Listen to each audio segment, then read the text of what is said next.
So, Doug, Palantir has said that it wants to be the central operating system for all U.S. defense programs. What does that really mean in practice? Yeah, well, that's a good question.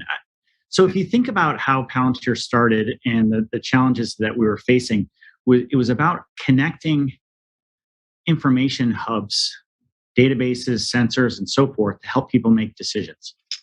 And if you think about where we are today, there's a huge challenge. I think in the Department of Defense in particular, is they've been using systems for 50 plus years in terms of IT type things, and a lot of them don't talk to each other. They're at different phases of their life cycle, and then at the cutting edge, you have these exquisite sensors and new AI platforms that all need to be connected, and so they have to be interoperable. You have to build an architecture that connects them so that data can flow.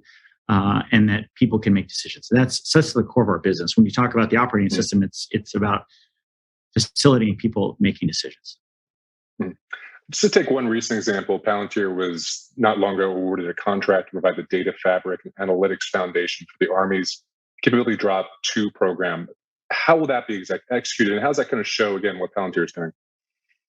Yeah, no, that's great. I mean, it's super exciting. We've been working on it for, I think the competition lasted a year and a half or so. So it was a good win. But basically it's a data fabric where there's regional nodes and then edge nodes around the world so that you can move data and information around and then perform workflows on top of that information. And so like the lifeblood, I think, the Army Futures Command people call data is like the new ammunition for the military. And so you have to have the architecture that will move that data around with, synchronizing it so there's no duplication or destruction, and then protecting access controls along the way. And then you have all sorts of tooling on top of it so that they can perform their workflows and then plug in AI on the top. So it's an exciting project. It's a big project. That we're really happy about. Given the recent U.S. withdrawal from Afghanistan, the Pentagon's not going to have boots on the ground there to monitor terror or any other kind of threats within the country.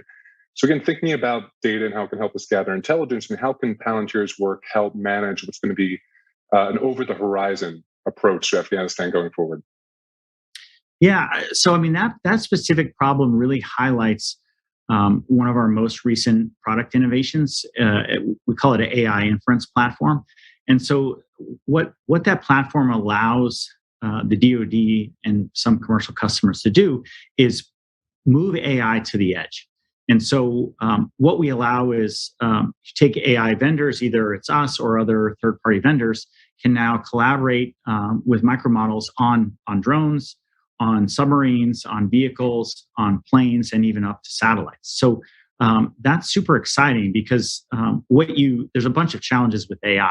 And if you want to be able to see over the horizon, you have to, start with integrated data. That's kind of our bread and butter.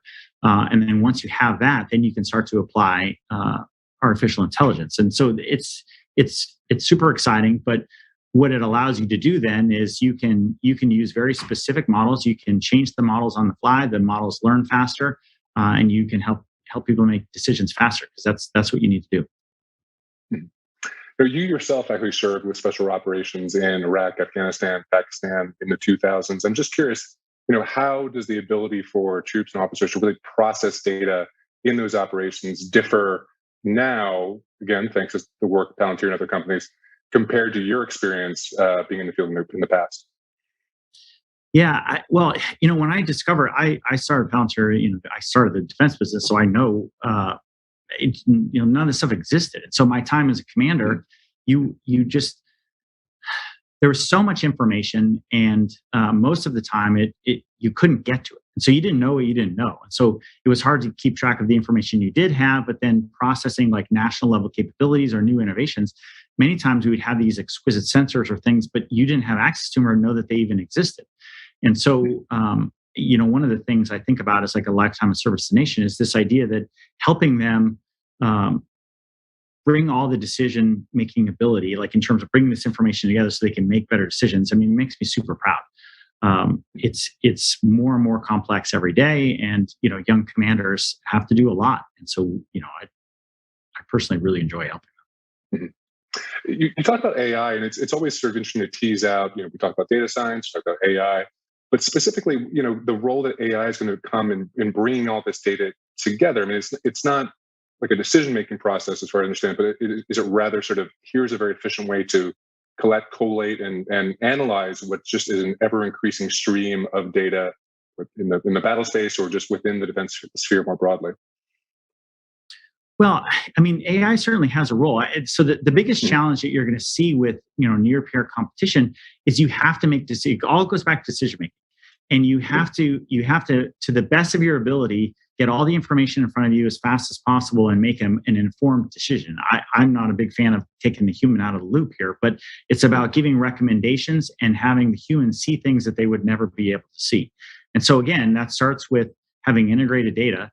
And then depending on the certain models that you would have, you can make recommendations and see things that you would never have or be able to. And you can do it on the fly, especially if you think about, putting more and more things in space and understanding like how do you get ahead of a hypersonic thing? It's like you have to get ahead of the launch. And so how do you see the patterns that will help you in that situation is really important. And talking about near peer competitors, the U.S. has really long been the technological leader when it comes to defense space, and far and away. But other countries are catching up, certainly. And just recently, the former software chief at the Pentagon was quoted saying that China, in his view, already had a definitive lead in and cyber intelligence in the defense sphere. How do you think the U.S. now compares to China there, and how concerned are you that that advantage that we may have right now may not continue in the future? Yeah, no. Well, thanks for that. I did hear about the scuttlebutt of his remarks. I didn't read them personally, but my personal opinion on this issue is that AI is a hard field, and when you think about, I have a mathematics degree, so I know how to build algorithms myself. But it's not just about the algorithm. And there's kind of two things that I talk about when I talk about AI. It's like it has to be functional, it has to actually work, and then it has to be useful.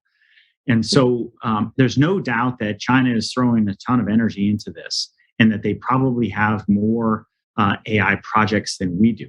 But what I don't know is that how much of that is functional and how much of it is useful.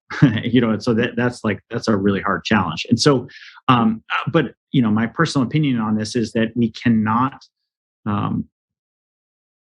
let our foot off the gas here. And so they will catch us. But we do have a distinct. We're really good at software. I say we in general, the nation, we're the best at software. So if we screw this up, it's our own fault. I guess is the bottom line. Well, part of the reason we're so good at software, of course, is because of the power, the skill, the scale of those companies in Silicon Valley. But is there enough cooperation, in your opinion, between the tech firms of Silicon Valley and the Department of Defense? Again, thinking about China, that those two, their tech side, and I think their government and military side, they're more hand in glove. In the U.S., maybe a bit less so. Does that need to change in the future? Do we have to have a closer relationship? Well, we definitely have to have. Yes, we have to have a close relationship. I mean, the acquisition process is super long. The government could improve.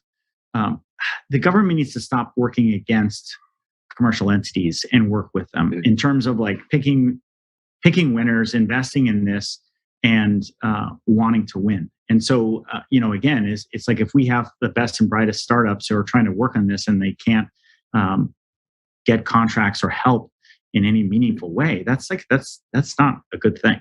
And so, acquisition reform isn't a new thing, but we definitely need to be serious about investing in our winners, helping industry, help the government, because China certainly is doing that. Just one last quick question for the audience. What are the cybersecurity risks around AI in the military that you worry about the most? Yeah, well, look, you have to, if you're moving data through a model and then processing somewhere, you have to have really good encryption.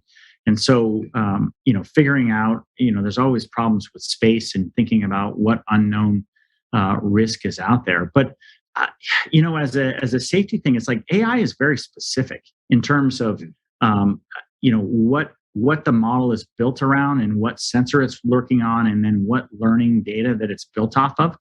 You can get more generalized, but it's not quite as scary as you think. I mean, in terms of like stealing the IP of an entire company, yes, but there's a bunch of challenges where if you think of either, well, I don't know, I'll stop there, but there's definitely risks, and we shouldn't screw around, but it's pretty specific.